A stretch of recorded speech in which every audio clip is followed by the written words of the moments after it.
All information contained in this podcast is general in nature and does not consider your individual circumstances. You should consider the appropriateness of this information with regards to your individual objectives, financial situation, and needs. Welcome to Sharing More Than the Sheets, a podcast to help you and your partner make better financial and lifestyle decisions so that you can both focus on the things that you love. I'm your host, Michael Curry, financial planner, green thumb, husband, and just dad.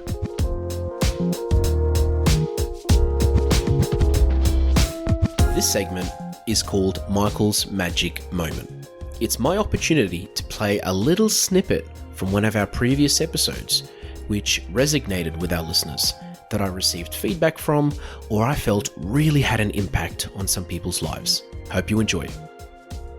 Today we go back to an episode that I recorded a few years ago, and it's called Haters Gotta Hate. And to be honest with you, I don't know exactly what triggered me to decide to record this episode, but reflecting on it and listening to it, it honestly just reminds me of a lot of conversations that I have with clients where I'll be talking to someone that, for example, wants to start investing, but all their friends say that it's a really bad idea, or they want to buy a house, but their parents think that they shouldn't do that, or they want to start managing money better, yet their partner's telling them that it's a terrible idea and that it's not going to work. Or really, I'll talk to someone about their career or about their personal life, and they'll just tell me that there's a lot of people in their life that are negative and criticize a lot of what they do. And it really brings me to this episode where I talk about the importance of staying focused on your goal and not allowing those around you to influence your decisions, because if they influence your decisions, then they're influencing your success. And that success could be financially, career-wise, life-wise, personal success, family success. It could be any type of success I'm referring to here. But it's true. If you think about it, like there's, I think it was Henry Ford that said, whether you believe that you can do something or you can't, you're right. And it's so true. Like we talk about mindset, we talk about self-belief, we talk about all these things in life when it comes to motivation and success. And it's true. Like if you think about it, you know, if you surround yourself with people that are motivating you and believe that you can do it and are encouraging you to take risks, then you're going to be a lot more successful than if you surrounded yourself around people that, you know, criticized everything that you did, were always negative, always brought up the past. And yes, there are some people in our lives that we can't remove, which we feel probably may be negative, but what you can control are those that you try to surround yourself with. You know, one of my favorite quotes ever is, if you show me your friends, I'll show you your future. You know, try to spend more time with those that are like-minded. Spend more time with those that motivate you to do better. Spend your time with those that want to be around you and those that want you to do better instead of the haters. So let's go back to this episode, and I hope you take something out of it. Growing up, there are certain people which may not believe you in what your true goals are, or they may not believe that you can achieve what you're out to achieve. Today, I wanted to talk about criticism and making it your fuel, not your kryptonite.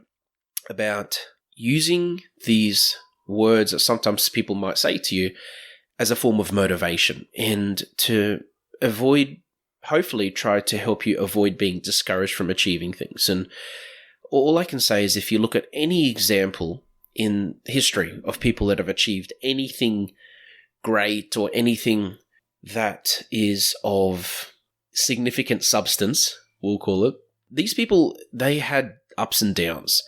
You know, they were criticized. They had people telling them that they couldn't do what they could do, and they defied those odds. Now, even personally speaking, I can relate to that. You know, from a very young age, I was very motivated to do certain things, and there are people in my life that would A, laugh, or B, I could just tell they didn't believe that I could actually do it, or they thought, nah, that's not, Michael's being crazy. And I've made so many mistakes in my life, so many things I've tried to achieve which just didn't work. And that's cool. You know, that's If anything, for me, that just motivated me, because something I learned years ago is that you learn more from your mistakes than you do from doing the right thing.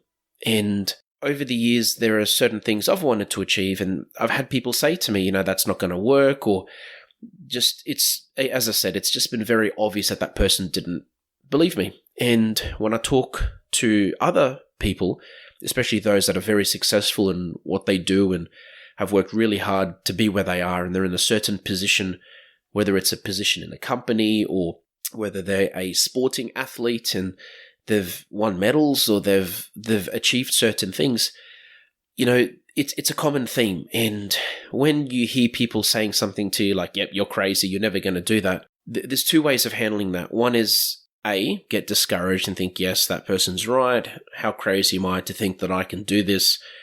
It's just not worth it, especially in down times when you are feeling down or just, non-motivated, remembering that person's words and thinking, yes, Tim the other day was right. Who am I to think I can achieve this? This is just, it's silly.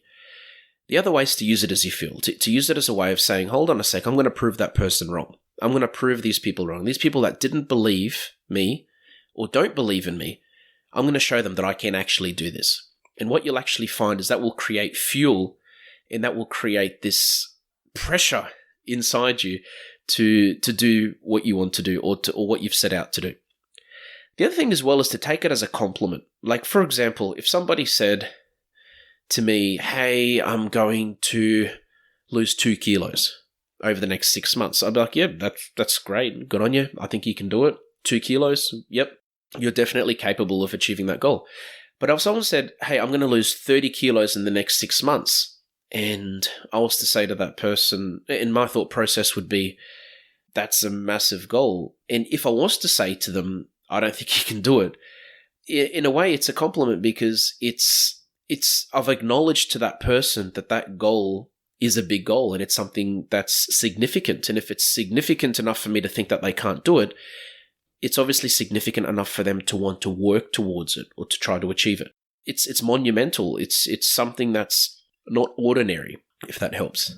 The other thing as well is when you talk to certain people that do receive a fair bit of criticism and you ask them how they achieve it, there's two ways, well, there's many ways, but there's two main ways, I think, to take on criticism.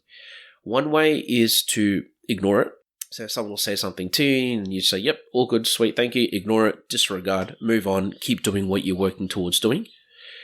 The other thing is to be kind to that person and, in a way to kill them with kindness. So if they say something to you, just being nice to them, because I understand, I get it, I know where you're coming from, and I want to thank you for your feedback and your opinion. And I mean, come on, if you're getting angry at somebody or telling them something that, hey, no, you're crazy, you're never going to do that. If they come back to you being kind, which is normally the way you don't expect them to act, you're going to be, essentially you've got nothing to say back to that person. And when you're giving out positivity and you're being nice to people, it uses up a lot less energy points compared to being angry or thinking about something or leaving something on your mind for the rest of the day or the rest of the week. And I've done an episode previously with Vanessa Bennett, and we talked about energy points in the day. And you've got a certain number of points in your day energy-wise, and the last thing you want to do is to be using it up over things like negativity. The other thing as well is sometimes you should be grateful for the feedback that you get off people. So if you're telling your parents or your partner, hey, I really want to start up this company and I really want to make $1 million out of it a year. By them saying, no, what are you doing? You're not going to do it. It's too hard. It's too much risk. You're going to fail. All these things. Instead of reacting to that and getting all defensive, like, hold on a second, you should be supporting me. Why don't you believe in me? You've always been like this. Instead of giving that attitude or having that attitude, if you're grateful for that person's, you can say, concern and need to advise you, again, you're using up a lot less points, and mentally it's a lot easier to stomach as well, because most likely that person is being negative because they actually care about you. They actually love you. They want the best for you and they want to avoid you from making mistakes. The other thing as well is make sure you check in with your goals. So if you're working towards something and you've got this massive goal, make sure you check in to see how you're actually going over a period of time. So, instead of just going one way for weeks and weeks and weeks and working towards the end, check how far you've gone, because when you actually notice that you've actually achieved 10% of that goal or 15% of that goal, it will give you motivation to keep working. And secondly, you'll actually know how your progress is going. And if there is no progress, maybe you need to do it a little bit differently or take on something different as well. The biggest part as well is when someone gives you advice, or when there's haters, we'll call it, or negative people in your lives, sometimes it's good to ask them why they're saying that. Educate yourself and ask them, look, listen, why are you saying that to me? Why don't you think I can achieve that goal? Or why do you believe that? And there might actually be something that you'll learn out of that discussion, or even there might be a misconception on the other person's, misperception, I should say, on that person's side as well, because that person might not actually understand what your goal even is, or they might not understand the industry that you're in. And the main thing is just not to give up, and to stick to your goal, stick to your gut feeling, and just keep doing what you're doing and to work hard to get towards it. Because, as I said, it's big goals are big goals for a reason. Massive achievements are massive achievements for a reason. And if it was something that anybody could do, then it wouldn't be significant. It wouldn't give you that satisfaction. I did a podcast episode with Dr. Adam Fraser, and we've talked about this topic. I'm not sure if it was on that particular episode, but we talked about, the satisfaction or the personal happiness that you get out of achieving something that's tough, working towards something, whether it's, graduating from university or winning a gold medal, or, even having kids is one of them, but, just working really hard to achieve something and actually achieving it. That personal happiness and that positivity that it creates is insane. Like there's no words can explain this feeling of achieving something like that. It's something that you'll never forget. Thanks for joining us on Sharing More Than the Sheets. Please make sure you subscribe to be updated with future episode releases, and feel free to share this episode with any friends or family that you think it might benefit. Please visit us at sharingmorethanthesheets.com.au to submit questions or requests for future podcast topics. These podcasts have been brought to you by Better Financial Planning Australia. To book a 15-minute phone chat, visit betterfinancialplanning.com.au.